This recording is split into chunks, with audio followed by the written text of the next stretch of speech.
That ain't the top podcast.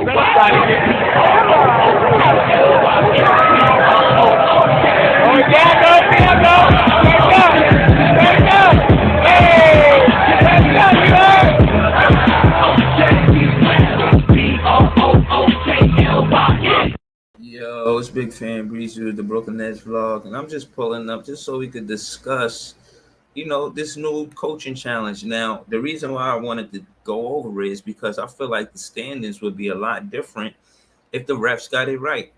I think that a lot of fans believe that the standings will look different, so whether it be a game, one game, or two games, or three games. I could just off memory remember. Let me tell you one example. There was a play when Dinwiddie went to the basket and got pushed out of bounds by James Harden. They did not call foul. They called out of bounds. Now, if we would have had that second coaches challenge, we would have won that. Dinwiddie would have went to the free throw line, and we would have had a higher percentage at winning that game than Dinwiddie taking a three ball from damn near half court and making it, but it wasn't enough time left on the clock for it to tie the game or win the game. That being said, we lost that game. And I'm saying this is where the coach's challenge comes into play. The standings will look, I won't say dramatically different, but I do believe that the standings won't look the same. And the second coach challenge will determine different winners. The fact that we got the second coach challenge is going to determine different winners, right? So the flopping rule too, the flopping rule and the coaching challenge, we could go over both of them. I think both of them is a win for the NBA, and it makes the game better.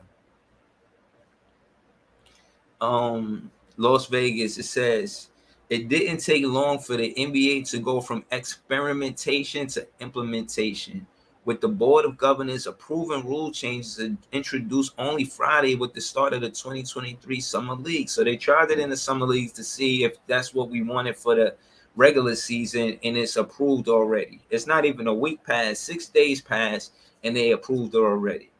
Beginning with the 2023-2024 season, and in-game flopping penalty and expanded use of the coach challenge will be added to the league's landscape. Both already were in effect for the 11-day NBA 2K24 Summer League still underway on the UNLV campus, as well as the events held previously in Sacramento and Salt Lake City. Like so many rule changes and tweak interpretations, the NBA enacted them on a provisional basis for the July games, for the Summer League games. So, let's keep reading. Then it says the flopping penalty will be assessed by game officials when they perceive a physical act intended to cause a foul on another player. The offending player will be charged with a non-unsportsmanlike technical foul, which means it will not count towards an ejection, and the opposing team will be awarded one free throw. We all know that 1 point can win the game. This is huge. It might seem subtle and minor, but this is actually gigantic. And it's, again, like I say, going to make the game better. Any player in the game can be designated by his coach to shoot the free throw.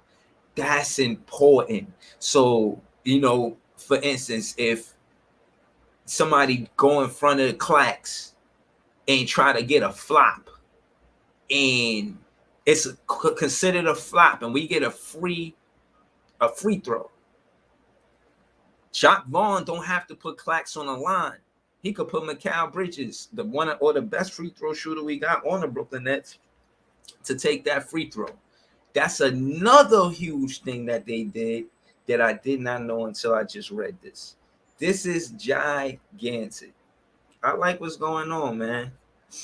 I like what's going on. I don't smoke to this.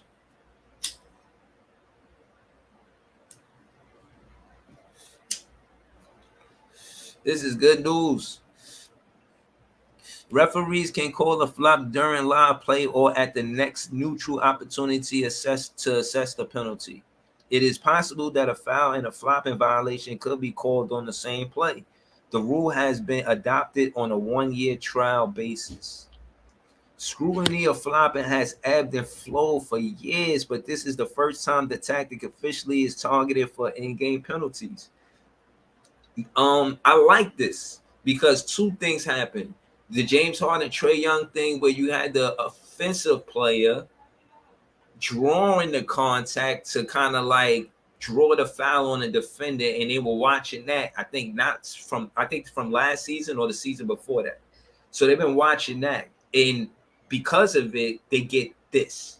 The flop. To me, it's all connected, and it's making the game better. And a lot of criticism goes to the referees about who wins and losses. We don't, as fans, want to determine the wins and losses based on what the ref did or did not do. But truth is, that is the case sometimes, and we just want the best to be the best.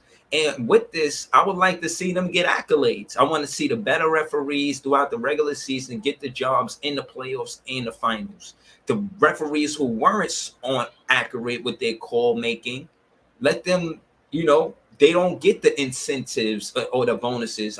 We don't need them to get fired, but they definitely don't need to be awarded neither. Maybe demoted, but that's neither here nor there. Let's keep it here, right? Scrutiny of flopping has ebbed and flowed for years, but this is the first time the tactic officially is targeted in-game penalties. The NBA office already has reviewed reviewing dubious plays and assessing fines on a post-game basis. That practice will continue, but flops called in games will face no further financial penalties. The technical fouls will carry the same $2,000 fine as other technical, with amounts increasing for repeat offenders. Okay, so that come out your pocket when you get a technical foul? I ain't really know that. I heard that, but I guess I see it in writing now. So yeah, that's what it is. Two early culprits of the new call were Golden State's Lester Quinones and Oklahoma City's Jaden Shackelford. Quinones was whistled for trying to sell a foul on Sacramento's Jordan 4 on the first day of action in the California Classic. 2 days later in Utah, Shackelford embellished contact from Memphis Jake LaRavia to earn his penalty. The often obvious theatrics of flopping has generated plenty of critics inside and outside the NBA.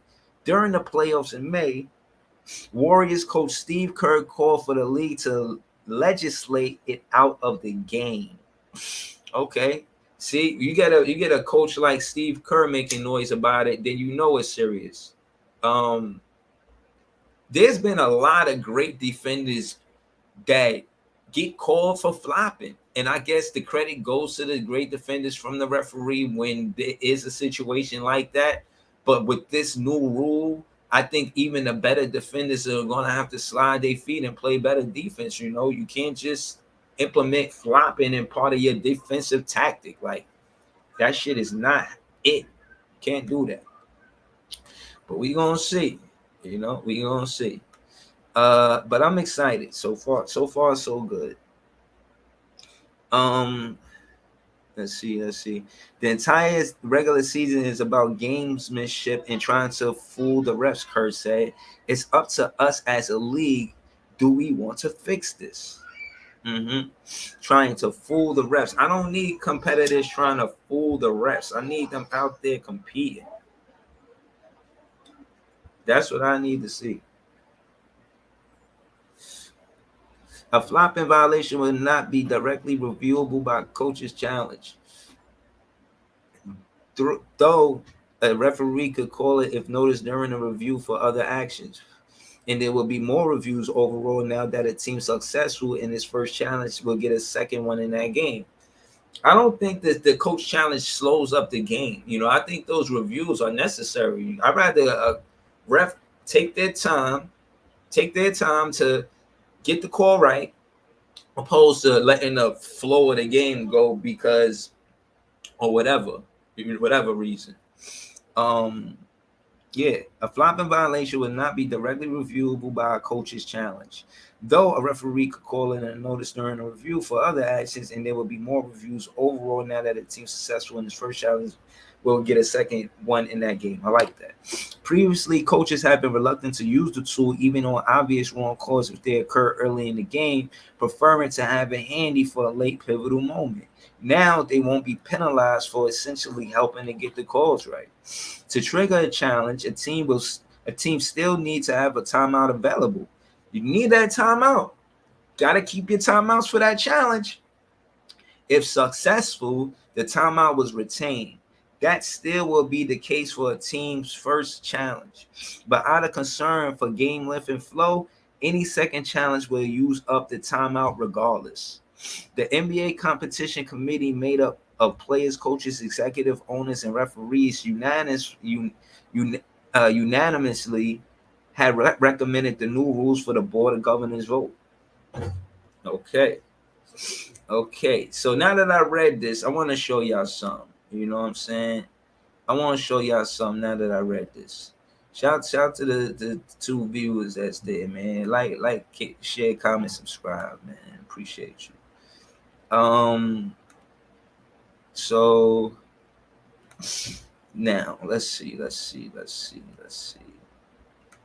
I want you to take a peek at the standings with me, so we can see.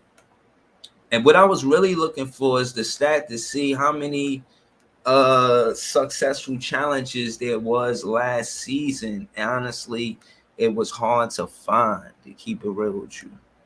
And I seen it, but I should have screenshotted it.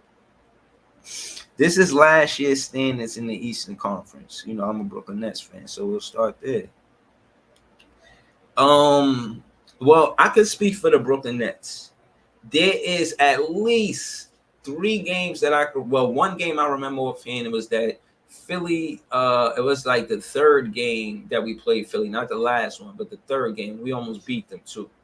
And Spencer was hot that game. I remember that. I think that's one game. But look, by one game, we would have been 46 and 35.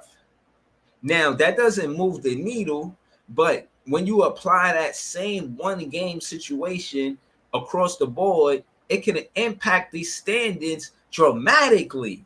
One game could impact the standings dramatically. It may not seem like it right now, but it can. You know, let's say, for instance, Boston was in first and Milwaukee was in second. You know what I'm saying? Who knows how things turn out? You know? Who knows how things turn out? Look at Atlanta and Toronto. Look at Chicago, 41, 40.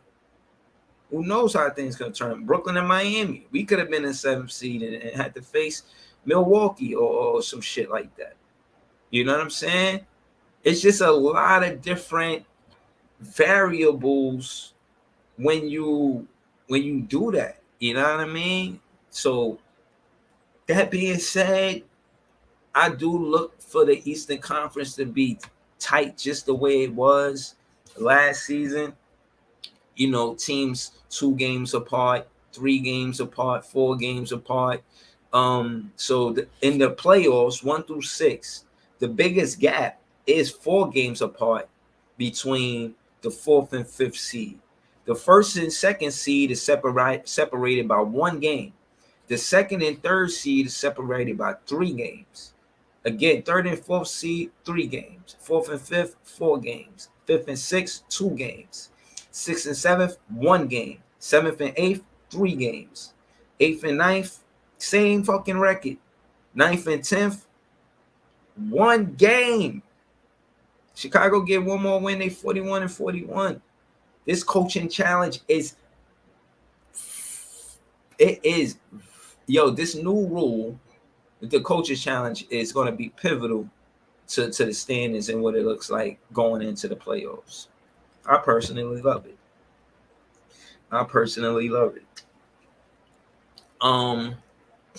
Let's see. But yeah, you know, that's pretty much all I wanted to cover and say about that. But also, what I wanted to talk about was Royce O'Neal and us acquiring Royce O'Neal on the Brooklyn Nets and what that mean for us. I'll be back later too. You know, I'm not pulling up for a long time right now. The Brooklyn Nets play later today at 5. So I'll be back to recap that game. You know, I just wanted to pull up so see what's going on out here, and you know, see what's popping. I like Royce O'Neal coming back, but we got 7 guards, so I'm not with the not doing a long spill on Tyler Herro. We don't need him. We got 7 guards. We don't need him. We don't need him. Period. But this is the summer league schedule, man. It's the summer league schedule. Let me get it for y'all. The summer league schedule. Where is that? We played today. But who did we play? Who do we play today? And if we win this, we go to the playoffs. You know, we go to the playoffs, and hopefully we win. You know, last year we got knocked out the playoffs. I think we was 2-3. Right now we 2-1. We win tonight. We 3-1. We lost that first game, bounced back that second and third game, and I think we continue to keep that flow. DDJ looking like he might be the star of the summer league, man.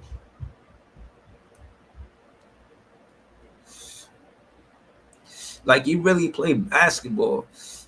He's not just a scorer. He rebound, assists. He's a great teammate, ultimate teammate. I like DDJ, and I wish Brooklyn Nets take him serious, man. I really do. Take him serious, man. He's somebody that could hoop. We got DSJ. Trust me, he ain't built like that where he can't play. No game schedule. No. It's not that. It's not that. I'm looking for the schedule. I know we played today at 5 o'clock. I forgot who we play exactly. But we played today at 5 o'clock. Well, let me go over the roster. We got Armani Brooks. He's a 6'3" guard. He's been playing good basketball. I don't know how serious the Brooklyn Nets going to take him, but we got 7 guards already. Let me try to name them out. Cam Thomas, Royce O'Neal. I would consider Royce O'Neal a guard. Mikal Bridges, I think they got him listed as a guard. DDJ, no, not DDJ. Ed Sumner, that's 4. Lonnie Walker, that's 5. And 2 more offhand that I can't remember. Jalen Wilson is a 3. He's not a 2. Yeah, I don't think that we need any guards. So, you know, all of these guys, 9 times out of 10, they're not gonna make the Brooklyn Nets roster, but they might make the Long Island Nets roster. But Jalen Wilson, a small forward at 6'8", will make the roster. You know, I bet my marbles on that. Clowney, yeah, I think he makes the roster for sure. Armani Brooks, maybe, but we got 7 guards already, so I doubt it. DDJ, hopefully he makes the roster. But yeah, no, I like these teams, man. I like these teams. I like what's going. I like what's going on. Oh, shout to Barry. What up, Barry? Chilling. I was just talking about the coach challenge and the flopping rule and how they can't get away with that no more, and I was saying all that to say this is what I forgot to say. Because of the no flopping rule and the coaches challenge, I think the Brooklyn Nets are going to be a top 5 defense. I think the Brooklyn Nets are a top 5 defense because of the coaches challenge and the flopping rule. I think when you look at the Brooklyn Nets and their roster, we got a team with a lot of wingspan. You got Nick Claxton and Mikal Bridges. You know what I'm saying? You got Cam Johnson. He's like 6'8", 6'9". You know, you got Royce, you know, and again, I just think those are 3 starters. I think it should, and I think we need to put us the Brooklyn Nets in a situation where they are the you know, they are putting Mikal Bridges at the 3. Try to get somebody else at the 2. Not Tyler Herro, though. Not him. But I said all that because I do think we got top 5, top 10 defense because of these new rules. Jacque Vaughn being a defensive style coach, I believe it. Shout out to Big Priest, what up? Shout out to Barry, what's goody? I heard Barry talking about him and Kev at a new 2-on-2 that nobody. Yo, I gotta challenge that. Y'all ain't gonna be running up the scoreboard. I can guarantee you that. Both of y'all nice, but I don't see how y'all can beat us. I don't know who us is though. I just know I'm on a team, and if I'm on a team, y'all not running away with it. Y'all not. Nope.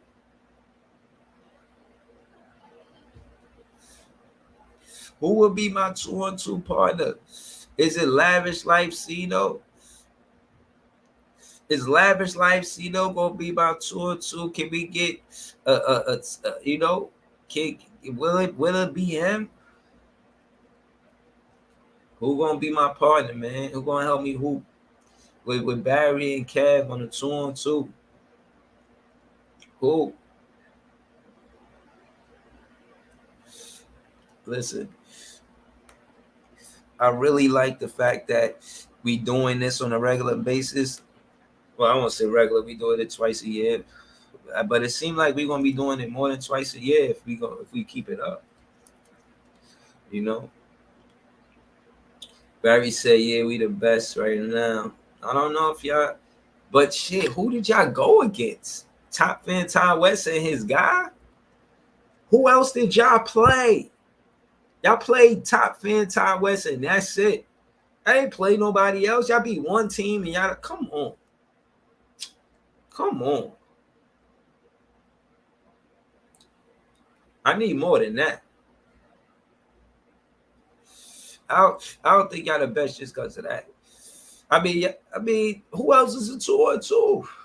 Y'all pretty much kind of trying to solidify that y'all the 2-on-2. You know,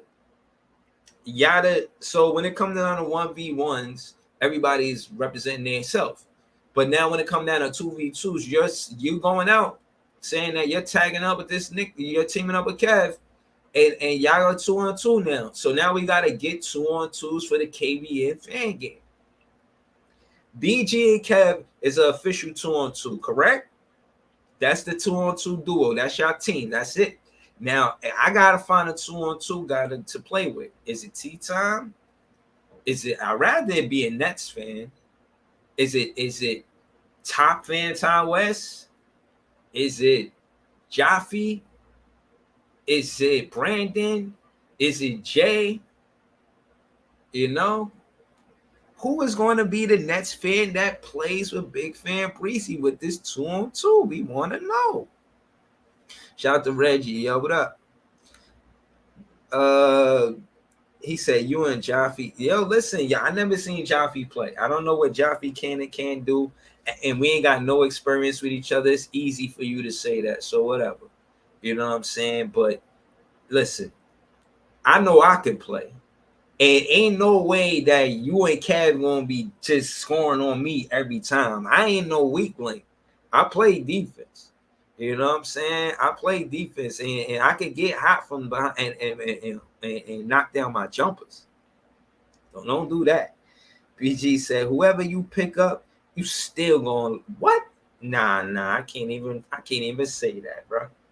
I don't believe y'all like that. I think y'all can play, yes, but I don't think y'all like that for real, and nobody can beat y'all.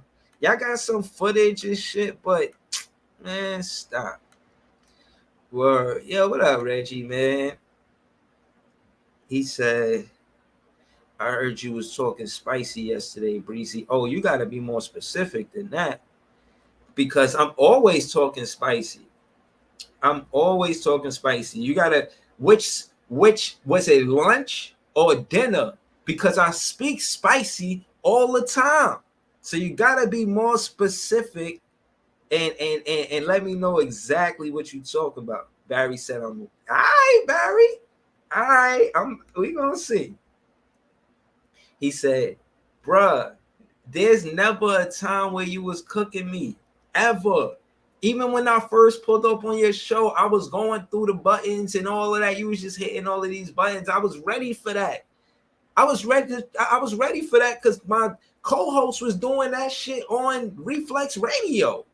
He was hitting buttons and had all his soundboard, and that's how I know about it at first before I got to your show, the soundboard and all of that, and hitting the buttons, trying to emphasize their points. But I got through it with him. I cook him, and I cook you. And listen, the content that you get with me with the hat, you get it from him. They the ones who posted. Those are my co-hosts. And I cook him for it. Just like I cook you for it. I'm telling you, everybody that you run with me was basically telling me, oh, you know, go back to Reggie's show because he saying this and that. And to be honest, I ain't know what you were saying. You know, I was scheduled. The way my schedule is, I couldn't go to your show because I was recapping my games the same time you was recapping your games. You know, you on the West Coast, so them games is late, and then you'll do your show, but then I'll do my show because I get home late or whatever. So case in point is I missed a lot of stuff that you were saying, but when I did finally pull up, yeah, you see what I do, man. You see me cooking shit. Word. Shout to Reggie though. He said, BG said, tell Jaffe will show up and stop ducking. Stop, yo, nah, yo, he gonna pull up. It's a long, yeah, listen, it is July. We still got July, we got August, and respectfully, I count September. I play basketball in September. You know, I count that as well. I count that too. Reggie said, I cook you so much, I turned it into a segment on my show. Stop it.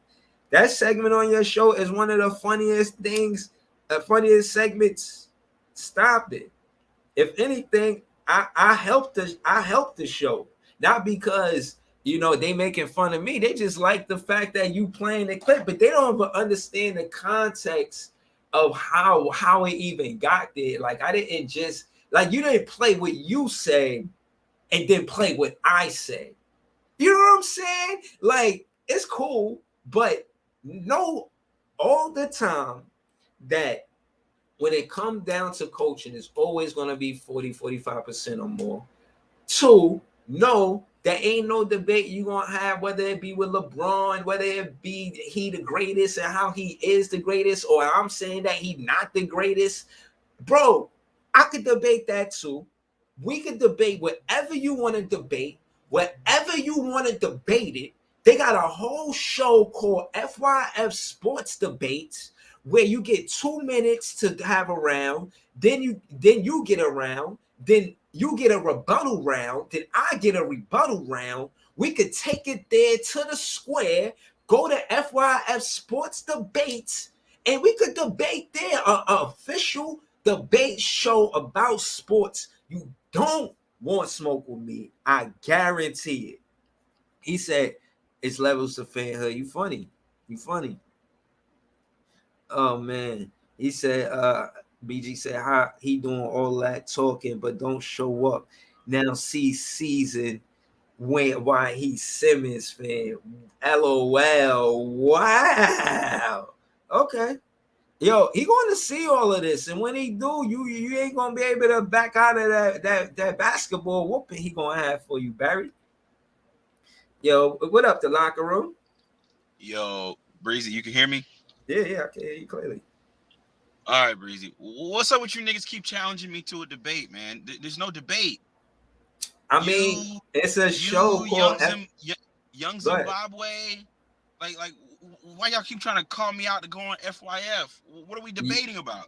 No, the FYF is a neutral sports debate show, and we could debate about whatever. Breezy, you know what I'm saying? What is there to debate?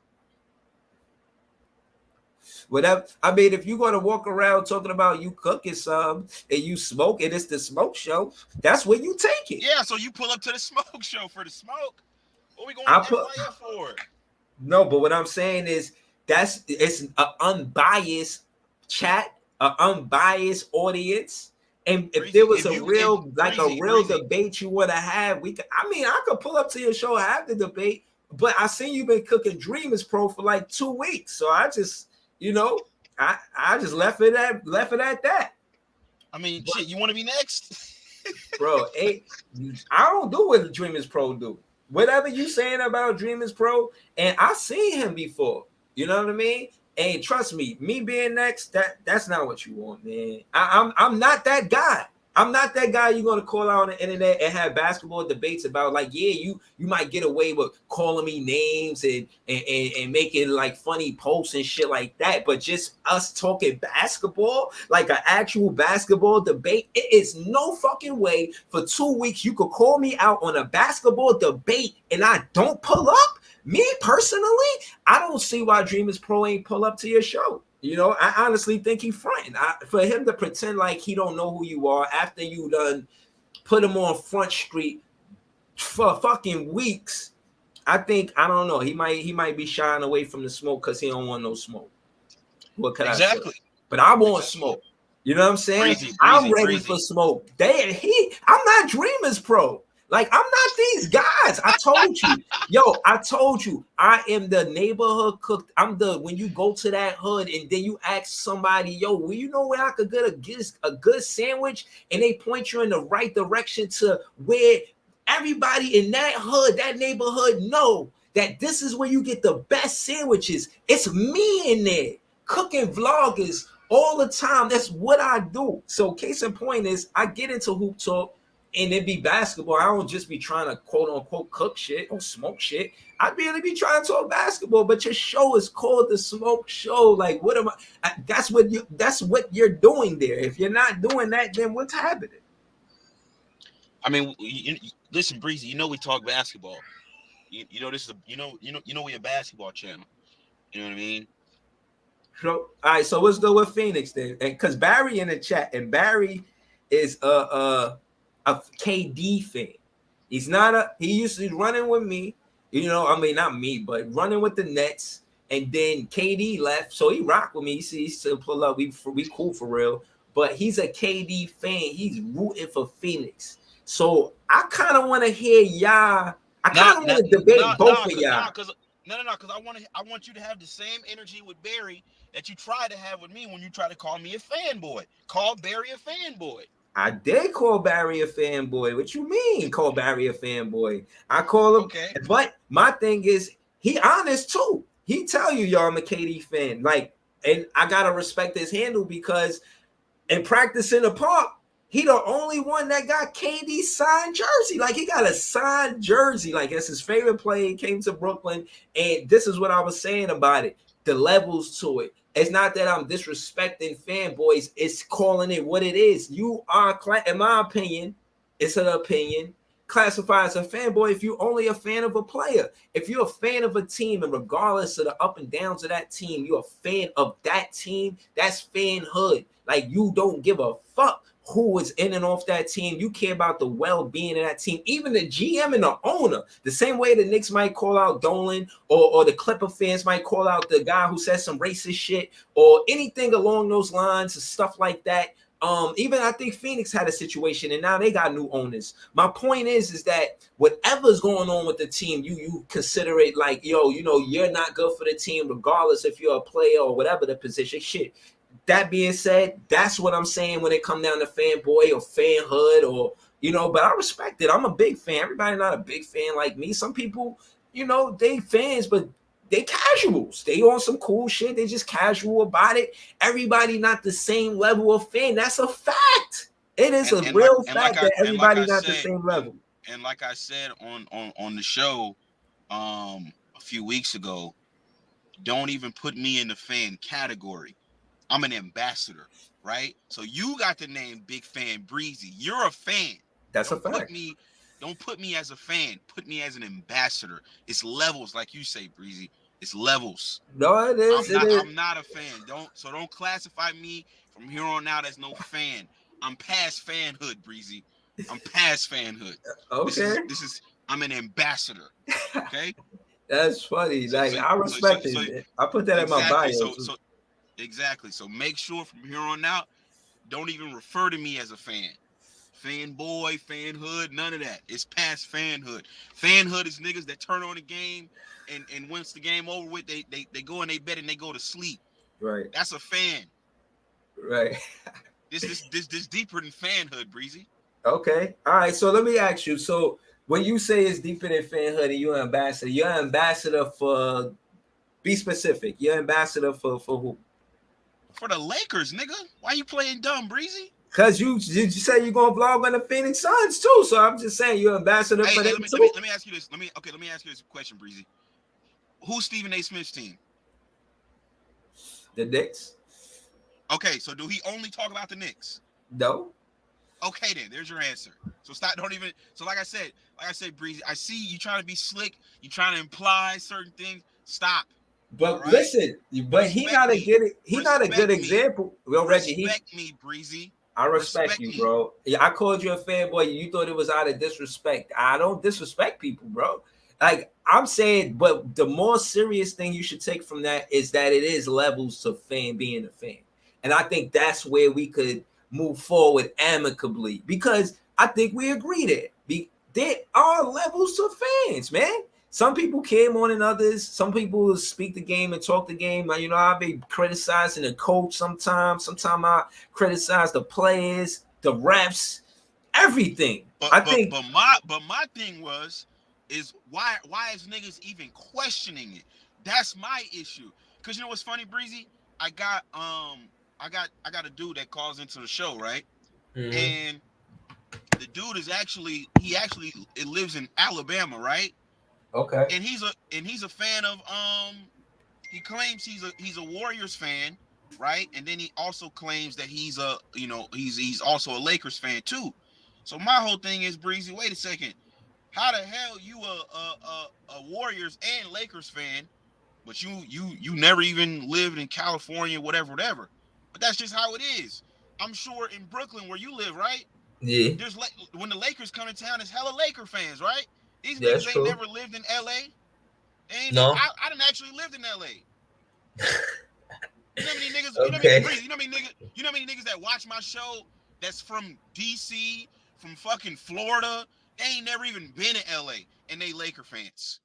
You think I'm gonna sit up here and question their level of fanhood? Like you say, there's levels to fanhood, bro. I don't even give a fuck. If you say you a fan, you a fan. I'm gonna just take your word for it.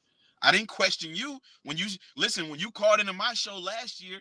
I didn't say, oh man, are you really a Nets fan? Or are you only, twerking for the Nets because they got KD and Kyrie? Nah, I let you rock.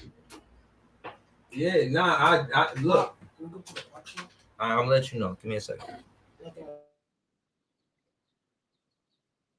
Yeah, no doubt. But at the end of the day, look, this is how.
Yo, my fault, man. My shit need a charge. I didn't hear what you. Oh, you said when you came to when I hold on 1 second.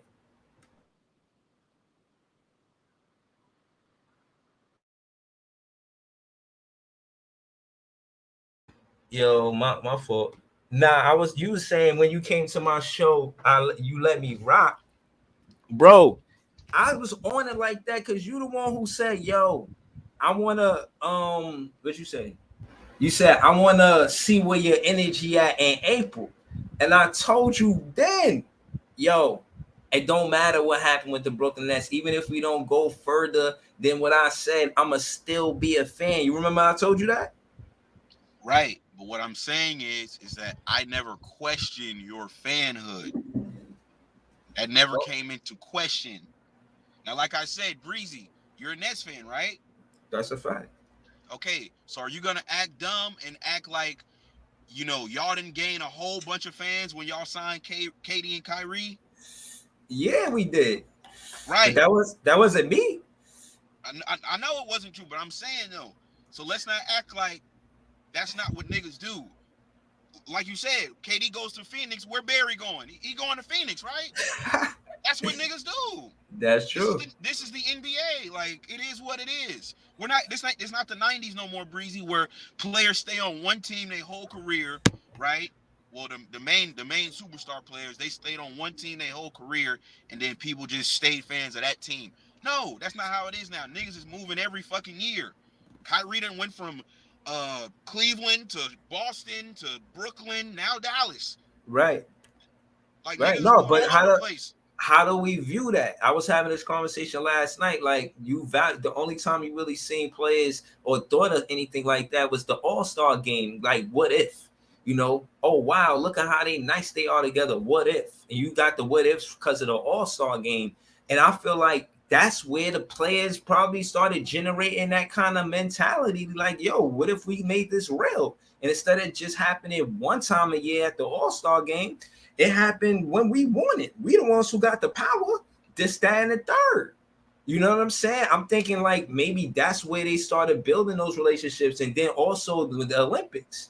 You know what I mean? The Olympics, they play together in the Olympics regardless of what team you on. So there's the All-Star game and there's the Olympics. And when you look at those squads, you could see some of those guys become teammates after the fact. That's a fact. Whether it be the All-Stars or the All-Star games or the Olympics. I can't be specific right now, but I'm pretty sure I'm correct on this. You know what I mean? But my thing is, right? At the end of the day, you're a fan, Breezy. Like your name says, big Breezy. Fan. That's a fact. Like your name, big fan Breezy with the New York Knicks. You're a fan, right? Mm-hmm. Mm-hmm. So what you got to remember is, as a fan, no matter what level you on, you're still a fan. You can't be out here questioning other fans about who they, how long they've been a fan and all that. No, you're a fan. You got to stay in a fan's place. That's funny. So you think that I guess what? Because I'm just a fan, and you say just a fan. Do you understand what kind of power a fan has? You know what I'm saying? Like, and just so you know,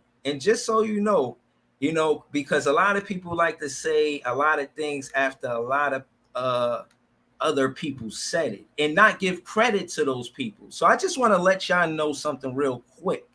Before Reggie came over here saying that he was an ambassador, I already in my bio have the word ambassador in it. Do you see that?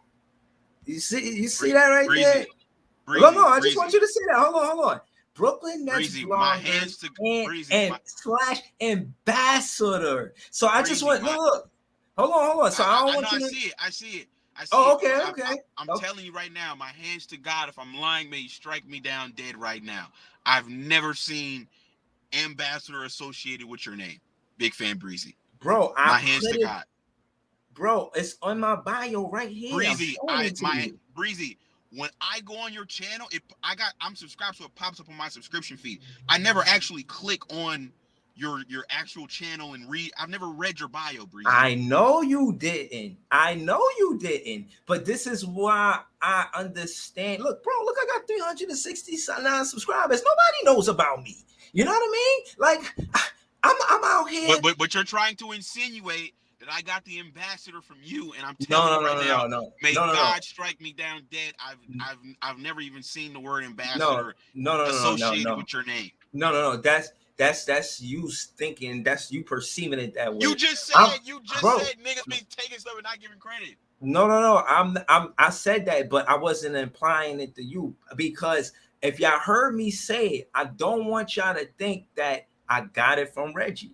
I want y'all to know the reason why I even used that, because I just thought it was a savvy word to put, to attract, viewers and subscribers. But case in point is hold on. Let me finish. when I actually looked at the word and what it was, I said, yo, I really fit the description. I'm him. You know, when we're going to go to this, because, you know, people throw words around and they sound nice, but we're going to go to the actual word. And before we go to the definition, do you want to explain to people what an ambassador really is? Can you explain to them what it means? I would say an ambassador is somebody that gets paid to promote the team. Like a fan, right? You're not really like getting paid. You're just kind of like you're a fan is more paying the team and the organization, whether it be through tickets, buying, you know, drinks at the stands, I mean at the games, you know, food, all that. You're supporting the team.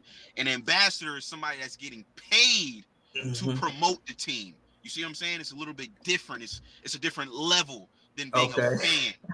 You see what I'm saying? Okay. Breezy? Yeah, no, I actually do see what you're saying. I'm looking at the word. It says a person who acts as a representative or promoter of a specified activity, right? The activity is basketball, right? He is a good, and this is an example. Now, that being said, technically you can say that's what I do. You know, I promote basketball and I play basketball. See, there's a difference in that as well, where you got guys who vlog on the sport but never played the sport or don't play the sport. You know, I am actively playing the sport basketball. So my perspective as an ambassador comes from one who actually is playing basketball and knows the game from that perspective, not just watches the game. You know, there's a difference in the matter. And no disrespect, but there was this same conversation between Jalen Rose and Skip, and then Shannon and Skip, you know, about just being observant to the sport, and then one thing to actually play the sport. And then when you do play the sport, at what level you played it, how high you played it, at the highest level. Did you play at the highest level? And if you did play at the highest level, how well did you play when you were there? You know, that kind of thing. So again, I want to say that I am an ambassador as well. But, you know, there's different kind of ambassadors. You know what I'm saying? I might have some stripes because I still play the sport. I don't know if Reggie out here hooping, though. Okay. Like I said, Breezy. So now you're an ambassador now. So you're not a big fan. No, I'm a big fan. I'm not changing that. I'm not Ambassador Breezy. I'm not big Ambassador Breezy. Okay, thank you. I'm not doing that. I'm not doing that. All I'm saying is please don't. This for you and it's for everybody listening. Because I heard Fat Ass came on the show and he was trying to say the same. He was trying to regurgitate what you were saying. Trying to regurgitate what I was saying about what? About that fanboy shit and all that shit. Like, to me, like I said, I'm past being a fan. I was a fan like 6-7 years ago. I'm past being a fan. Okay. Like it's past fanhood now. You know what I mean? So that's all I gotta say, man, about that. But you know, like I said, you call yourself trying to cook me on this coaching thing, right? Facts. And like I said, you know, we had the conversation last summer.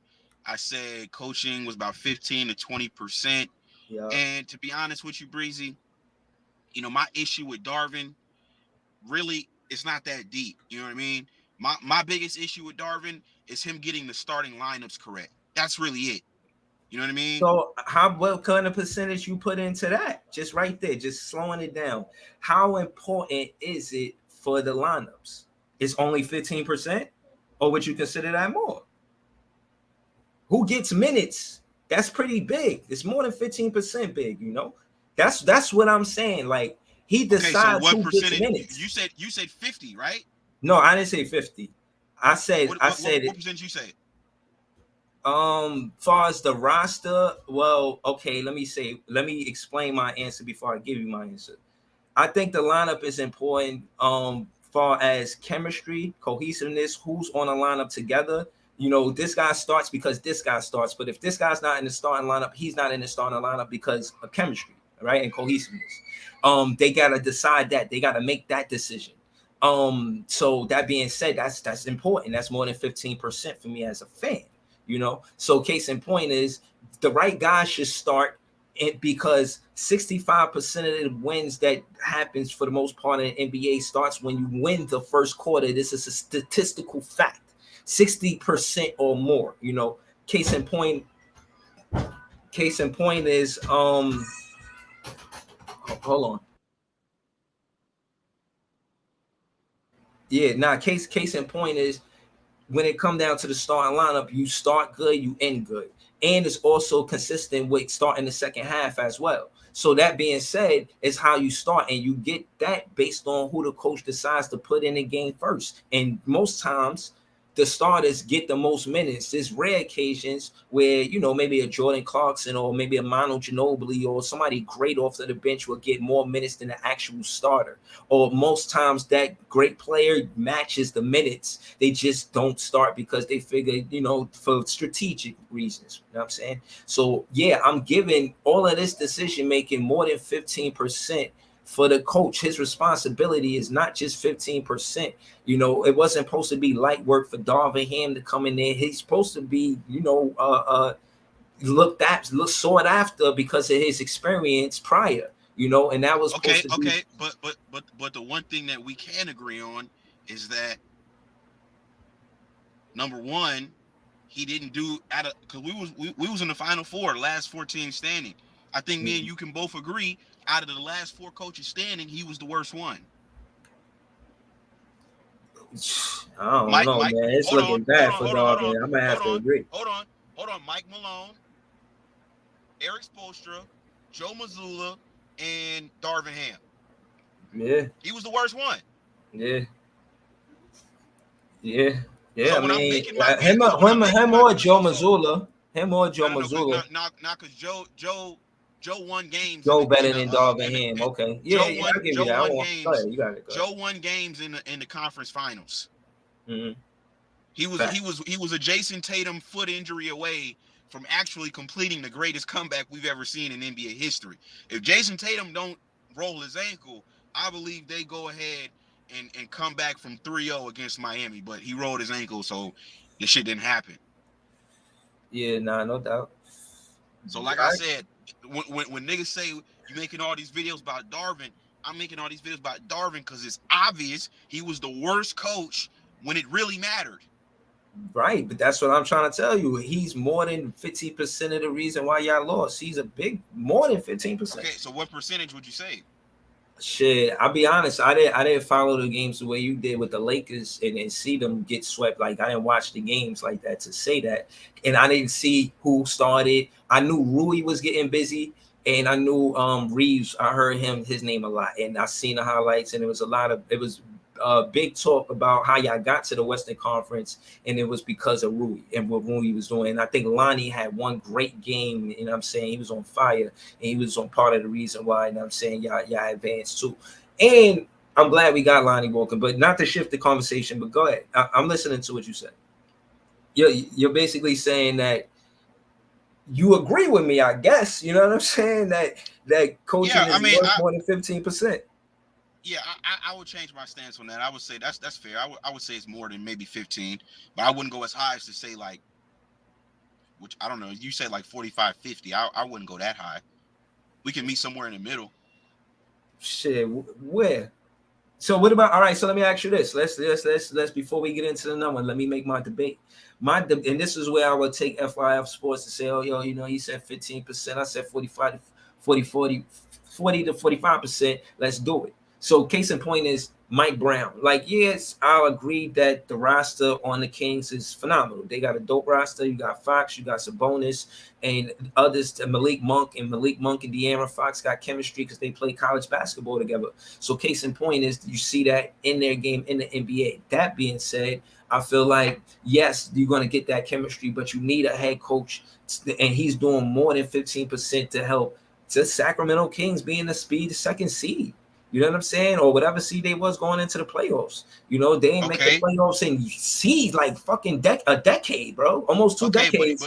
But here's the point. Here's the point that I was trying to make last summer, because you're saying it's the coaching that makes up a large percentage, and I'm saying no, it's the players that make up the large percentage. Because let's take your example, Mike Brown, the head coach of the Sacramento Kings, Yes, he was coach of the year. But guess what? How far did the Kings get in the playoffs? How far did they get, Breezy? They lost in the first round. Yeah, but do you guys contribute to the injury that Fox had that he played through because he hurt his hand? Okay, now you want to bring up. Okay, No, now I'm saying you mentioned Tatum. Breezy, I wouldn't have he mentioned played, he was injuries out if there, you ain't Breezy. mentioned Tatum. Breezy. Don't pull up the injury excuse if the guy was on the court. I don't want to hear it. He was out there. Okay. The guy was on the court. They lost in Game 7. Why? Because Steph Curry went off for a 50 ball, right? So, case in point, like I said, Breezy, last summer, we can meet somewhere in the middle. I'm not going to 45, 50% because at the end of the day, it's still about the players. The coach can't put no ball in no basket. No, sure. but Can he come up with schemes and strategies to help the team succeed? Sure. But at the end of the day, he's still standing on the sideline. Right, no, but what I'm you're saying still gonna is need players. Right, so but hold on. So you know my stance, I always said 40 to 45%, not 45 to 50%. And the reason why I said that is because you got to give majority to the player because they the ones out there playing the basketball. You know, the coaches are responsible for the offensive and defensive schemes, the making sure they only out there if they playing defense. Like you ain't even getting no minutes if you ain't playing no defense. I need you on both sides of the ball. That type of coaching, you know, a headstrong coach. Yeah, I'm giving that a good. I would meet you in the middle, but 35 to 40%, 45%. I say 45% max, 35% the lowest. I'll go there. Hold on, let me say this. I'll go there because you got to give credit to the clutch and the player. You got to give so you give credit to the coach in the how you say drawing up the play, the X's and O's, but you definitely got to give the you know the player more credit for executing what was drawn up. You feel what I'm saying? Breezy. This is why I say, like I said, you might as well put the pancakes up there because this is a little too easy. Go ahead and put the pancakes or a pan up there. Because like I said, your debates are sweet. As you talking about go to FYF. What we need to go to FYF for, Breezy? I don't want to embarrass you like this. And like hold on, bro. I'm making you come up more than you making me come down. Pause. You know what I'm saying? I'm willing to say 35% less. I'm willing to go. I'm not going any higher than 30%. That's it. I'm going about 25. You still going up 15%. I'm going. You're coming down. Listen. I said 15 to 20%. I'm willing to go up 5 to 10%. That's about it. All right. Now, like I said, let me get back to cooking you. Okay. Now, case in point, like you like to say, right? Case in point. Last season, what happened? You niggas started off, what was it, 2-6, right? When you had Steve Nash as your head coach. Am I correct? Yeah. Okay. So then you fire what's the guy's name? Steve Nash, and then you bring in Jock. You elevate Jacque Vaughn, right? Yeah, 42 and Jacque Vaughn, and then Jacque Vaughn is winning games as the Brooklyn Nets head coach, and now you're popping pussy, you're twerking, and you're saying, look how good of a head coach Jacque Vaughn is, right? I wasn't, I wasn't doing that, but go ahead. Okay. So my thing is, right, now we're going to see this season how great of a coach Jacque Vaughn is when you don't have KD and Kyrie on your roster. Now, remember, before they traded KD and Kyrie, where were y'all sitting at in the conference? Like number 2, right? Yeah, number 2. Number 2. Now, where did y'all fall to by the time the playoffs started? Number 6, right? Number 6 seed, yeah. Okay. After 28 games, we was 13 and 12 after that. And I'm willing to get. I will guarantee you right now. Breezy. On what's today's date? On July 13th, I will guarantee you right now, y'all will not be the 6th seed this coming season. So miss me with the coaching. Guarantee me like what? I said, I guarantee you won't be the 6th seed next season in the playoffs. What you guarantee? You guarantee that you'll go on your show and say, you're gonna be worse than the 6th seed when the playoffs start next season. I'm guaranteeing that. I want you to. The reason why I'm guaranteeing that is because you don't have the personnel to be competitive anymore. I disagree. So, like I said last summer, Breezy, it's about the players. Yes, coaching matters, but at the end of the day, Spencer Dinwiddie and Dorian Finney-Smith and Mikal Bridges, they can't replace what Kevin Durant, Kyrie Irving brought to the Brooklyn Nets. They can't do it. I disagree. I disagree for one that we're going to be lower than a 6 seed. I'm going to stand on that. We will be the 6 seed or better. And the reason why I say that is because of chemistry on the defensive side of the ball with the new rules that's implemented with the no flopping and Jacque Vaughn being a defensive style coach like our Harold, him adding a coach in Jay Hernandez, who he worked with Orlando Magic, and got Kevin Ollie, who worked with the Amen and the Thompson twins.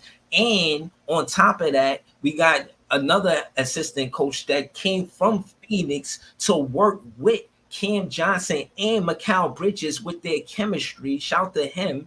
So all of the pieces and all of the maneuvers that the Brooklyn Nets have made in the last, as a recent, were all strategic in making sure that the pieces that we have, that we're solidifying going into next season, which is Clax, Mikal Bridges, and Cam Johnson, respectfully, the 2 guard and point guard spot not on lock. We know this as fans. That being said, us not making no hasty moves from the front office because of all of the things that happened with KD and Kyrie. Yeah, they great players, but they bring a lot of distractions. I'd rather have so-called no all-stars on my team with no distractions, with 100% focus on hoops, before I have KD, Kyrie, and Harden, and any superstar that come with great play but distractions. If we could get this roster, this team, Brizzy, come on, you know you're lying. You're lying to yourself. Bro, let me Thank finish, you. bro. Like, let me finish. seriously, Let me stop. finish. If we Stop, could get Brizzy. this, if we could get this team to focus on the fact that we focus on basketball and that's it, that's a strong team right then and there. Facts. Bro, you got Simmons on your roster. Come on, stop it. Breezy, Bro, let me just say this. KD ain't got us to Breezy, the second round in 4 seasons. You hyping them. Breezy, let me say this. This is why I tell you. This is like you might as well put the pancakes up, man, because this is too easy. This is why I say, bro. Like I kind of realized this last summer when you were calling in. You're almost borderline delusional, right? I disagree. I can debate every point I make. You're almost borderline delusional in your fanhood, and this is why, right? Case in point, like you say. Case in point, you're talking about y'all are gonna be. So are you making the case that y'all are gonna be better? No, I if you're say making a case y'all are gonna be better, then I might as well just get off the phone because that's borderline ridiculous. better than what? Better, like, bro. What better than when you had KD and Kyrie. Bro, that's if you say yes, I'm coming off this phone. This is my point, and I'm glad y'all both here. And y'all could go tweet KD this if y'all feel like it. Man, he's gonna cook you. Bro, they weren't here more than half of the time together. So y'all not gonna get me to speak bad on them as a player. And bro, what they did for the team, but they weren't here for more than half the time together. So fuck that era. It's over with. We focus on the coach building the team and what we doing now. Y'all trying to front like y'all fitting to come up here and cook shit. You asking for pancakes? Your debate is pancakes. And Barry, you know damn well your boy had everything to do with who was on the team when he was on the Nets, and now he doing that same shit when he on the Phoenix Suns. It didn't work here. It ain't gonna work there. Bro, I said that too. Bro, KD was carrying the Nets though. What are you talking about? Bro, second seed before he got hurt. No, you asked me, don't move the goalposts. You asked me, were they a better team or were the Nets a better team when KD and Kyrie was here? And my rebuttal is they weren't here more than half the time together. So fuck that. So you're not answering. It's over with. So you're saying yes or no question. You're not even answering it. You're coming up with a bullshit. I'm saying it's a yes or no question.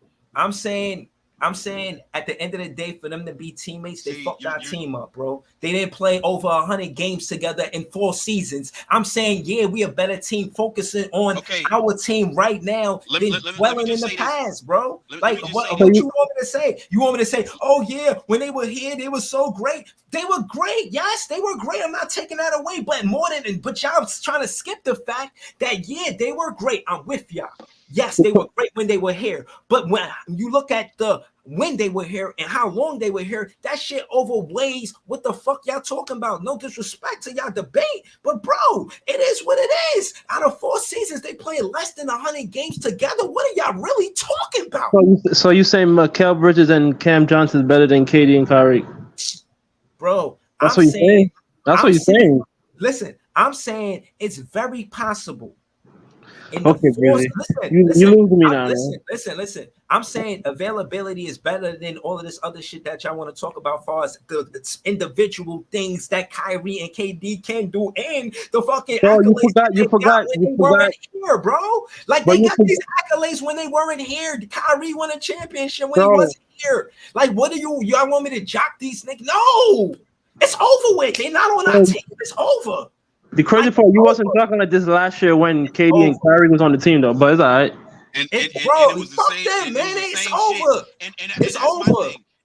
You acting like you didn't go through this for 4 years. You acting like last year was the only year where y'all had issues. No, it was for 4 seasons. And when niggas told you this last year, you were popping pussy. You weren't making all these excuses.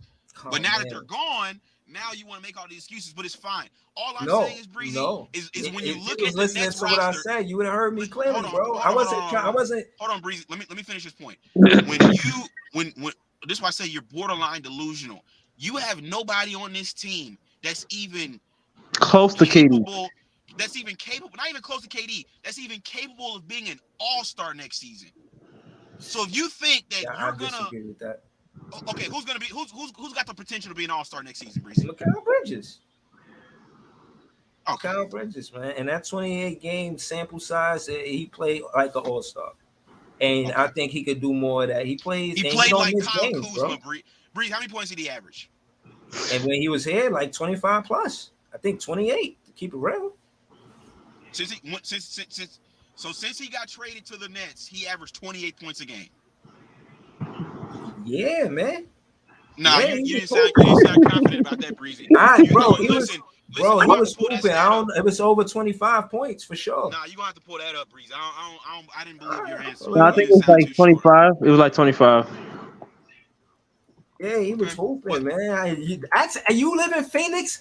Ask Phoenix about how nice Mikal Bridges is. Stop playing with me. Walk around town and you need to interview the fans about Mikal Bridges and Cam Johnson. Ask them how they hurt that and ask them how they feel about. Well, Breezy, but listen, bro. Trade. I'm telling you, they miss these players, bro. But I was the one who told you about Mikal Bridges and Cam Johnson. What you mean? Last summer, when I said if the best package is the Phoenix package, you told me no. Bro, hell yeah, I ain't want to trade KD. And you did tell me about Mikal. I knew Mikal was nice, but I didn't want to make the trade. And listen, hold on to what Reggie said to the locker room. My debate was in 3 seasons, they played 44 games together. That's nasty work. That wasn't on that was on KD though. Bro, I'm not saying it was. What I'm saying is statistically, when you look at the numbers, that's just a fact. This one season, the last one that happened, I was hoping that we could get 44 games with them together in one season because we only got 44 in 3 seasons. So yes, I was optimistic about what KD and Kyrie can do, but I can't stress the fact that they gone, bro. They was going a lot when they was on the team. So now that they're gone, and they're on a different team, both of them, oh yeah, and they competition to each other. So both of them went to the West Coast and they competition to each other. I think it's fucking hilarious. I want to see them play in the playoffs and one knock each other out. That's what I want to see. I want to see the Suns knock the Mavs out or the Mavs knock the Suns out in the playoffs. Hey, yeah, I gotta put some respect on Mikal's name because I did look it up. He was averaging 26. Yeah, I said 25. Yeah, 26. Yeah, 26, almost 5 and 3. So he actually, if he continues that trajectory, he actually could be an all-star. So you was right about that. But realistically, though, Breezy, I'm telling you right now, bro, y'all will be worse than a 6 seed next season. I'm just telling you that right now. I don't know, man. I look at teams. AC best. I think it's gonna be. I was looking at the standings earlier. I'll pull it up, and when you look at the 1 through 6 seed, the games don't separate by much. You know, it's the But biggest gap. that's because y'all had KD and Kyrie win y'all a whole bunch of games before they left. They're not going to be there to start the season. But that's what I'm saying. I value chemistry a lot more than an individual player. KD was frustrated being the man, and we don't. Jock Vaughn is a player that wasn't giving Cam Thomas the minutes because he don't want nobody on the team feeling like they gotta be the man for us to win it. So we don't even have that style of play as a team. We don't need nobody to be the man like Kyrie and KD. And when we did that, it did not work for us. We need a team that's more cohesive. The crazy part, you wasn't talking like this 2 years ago, bro. Talking what 2 weeks ago? I said 2 years ago. So, bro, I was hoping they was on the team. The way I talk about players when they on my team is different than how I talk about it when You think Ben Simmons gonna be an all-star this year, right? Mikal Bridges is very. No, I'm talking about Ben Simmons. You think he's gonna be an all-star this year? I don't know if Ben Simmons is playing this year, man. You know, I don't know that. So it's hard for me to say he's going to just go from not playing to becoming an all-star. I want to see him healthy. I don't want to see him out there unless he's confident enough that he's healthy, that he won't re-aggravate an injury. Once he's playing like he's not scared, then I want to see him hoop. Other than that, I got nothing to say about Ben Simmons, man. Live it a vida loca, man. Do whatever you're going to do. You know what I'm saying? We gonna be here, man. I'm a Nets fan. I'm not necessarily a Ben Simmons fan. I wasn't even on him like that until he came to the Brooklyn Nets. He was on the other team. I mean, I look at him like the opposition team. Like I wasn't even, you know what I'm saying, on it like that. You know what I mean? I wanted to keep the team the way he was. I'm a firm believer of keeping teams season after season. Go at it with the same crew. Don't be keep changing players. Like we lost Bruce Brown. He want a chip. Like these teams, these opposing teams, they be like, oh, you don't want that player on your team? We do. Like, what? We got to keep the talent that's on our team. Karras and Jared Cleveland made sure they stayed together. Like, oh, word, Brooklyn don't see the chemistry between y'all, but we do. Like, they being obvious at this point. So I want to keep the team that we got. I want to see Ben Simmons get healthy and for us to hoop. And that changed the whole, whether or not we the 6th seed or the motherfucking 1 through 4. Shit, Ben Simmons is healthy playing like an all-star. We 1 through 4 for sure. Fuck around, we 3rd seed, man. We fuck around and be 3rd seed with Ben Simmons healthy, man. Then Ben Simmons. That's a joke. That gotta be a joke. Every time I factor in how good the Brooklyn Nets are, I never include Ben Simmons because he's on IR. He's in, you know what I'm saying? So I don't think that he's injured reserve, man. So we can't deal with that shit. I focus on who's there and who's available because the best ability is availability. Hence Kevin Durant and Kyrie Irving and how they wasn't there for real. And now that we got Cam Johnson and Mikal Bridges, I feel like those are players that's going to be there for real. You got Mikal Bridges availability. Royce O'Neal, he was almost Iron Man until Jock Vaughn sat him down, had to give him rest because he was leading the league, the NBA in minutes. So we got Mikal Bridges who don't miss games. We got Royce O'Neal who was playing a lot of minutes. Yo, I'm telling you, man. And we not seasoned vets, but these players, trust me, man, they know how to play, man. Y'all mad at me for being confident in the Brooklyn Nets because Kevin Durant not on it and Kyrie Irving not on it. What the fuck Kevin Durant did by himself? Got to the finals respectfully. His best basketball where you can't take nothing from him. Bro, he was a foot away from going to the finals. But what Kyrie did since he left? What Kyrie really did? Kyrie get personal accolades. He not carrying a team. When you look at the record that Kyrie had with the Brooklyn Nets when KD and Harden wasn't there, it wasn't immaculate. You know what I mean? KD had the best record without Harden and Kyrie there. That was where I did see I can credit Kevin. I can credit him. I can say, yo, you know, yeah. And he was the only one wanting to win too, because he signed a contract. Yeah, I don't know, man. We'll see, man. Yaki said, maybe 6-7. We'll see. Yaki said, not a Nets fan, but I did want to see Kyrie and KD finish the season out in Brooklyn. That's what we saying, bro.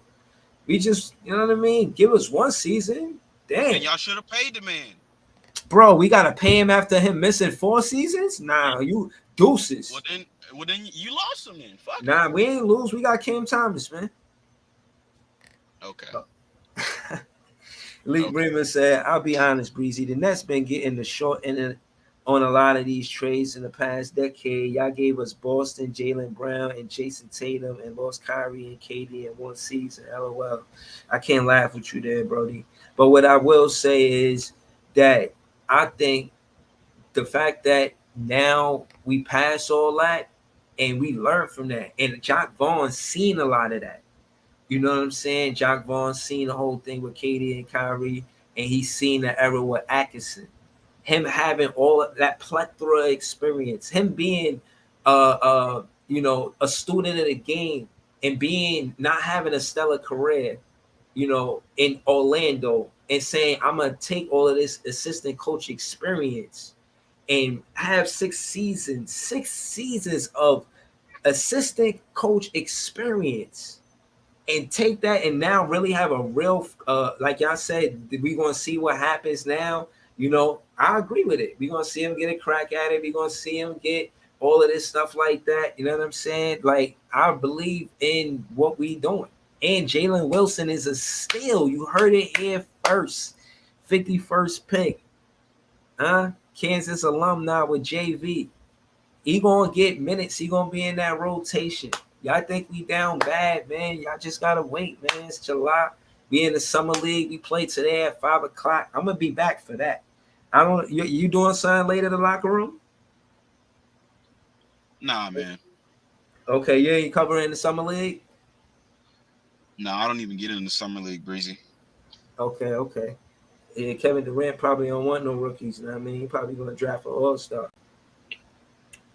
Hey, listen, Breezy. I just can't respect the shade you're throwing on KD when just last season you was twerking for him. You know what I mean? I just can't respect it. Bro,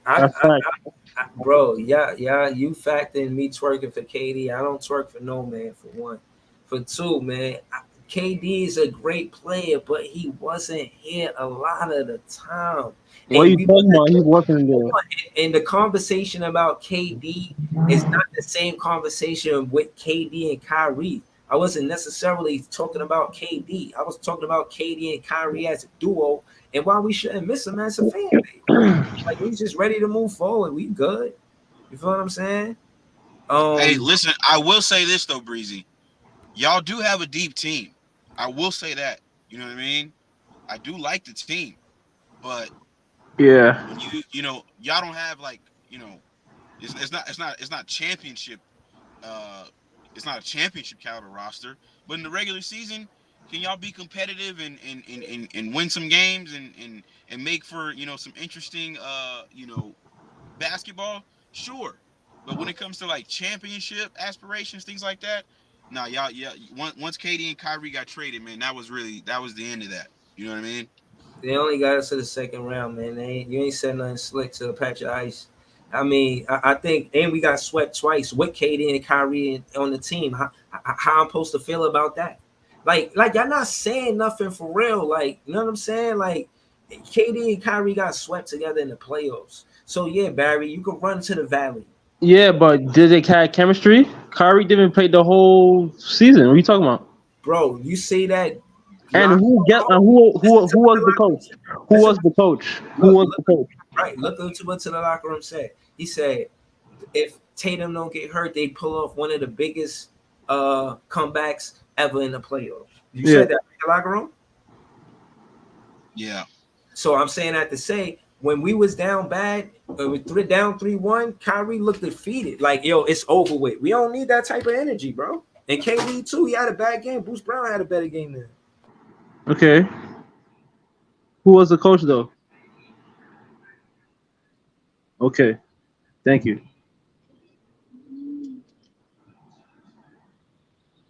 I don't know, son. I mean, I don't know, Barry. All I can tell you is I ain't tripping off them not being on the team. I'm good. You know what I'm saying?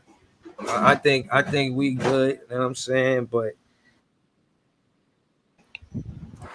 listen, I'm pulling up later too, man, after the game. You know what I'm saying? I'm about to maneuver, about to go outside or something, man. And I'm gonna be ready for that next game too, Barry. I don't think y'all holding that 2-0, 2-2. Man. I ain't giving y'all that. I'm not giving y'all the best duo because y'all beat Top Fin, Tom West, and Nah, that kid is like 17 years old, man. Stop it. Huh? That kid is like 17 years old, man. Stop it. I mean, you could pick anybody, to be honest. I It know. don't matter to me. So you said it like that for? You said it like, how you say it like that? So you could pick anybody, you still gonna lose. Yeah, I don't know, man. I don't know. I'm about to go get it in. I think I might take my son to the park, man. Shout out to the locker room. Shout out to Barry, man. I'm gonna get with y'all later, man. All right, man. All right, peace. Big fan Breezy with the Brooklyn Nets vlog. B-R-O-O-K-L-Y-N-B-R-O-O-K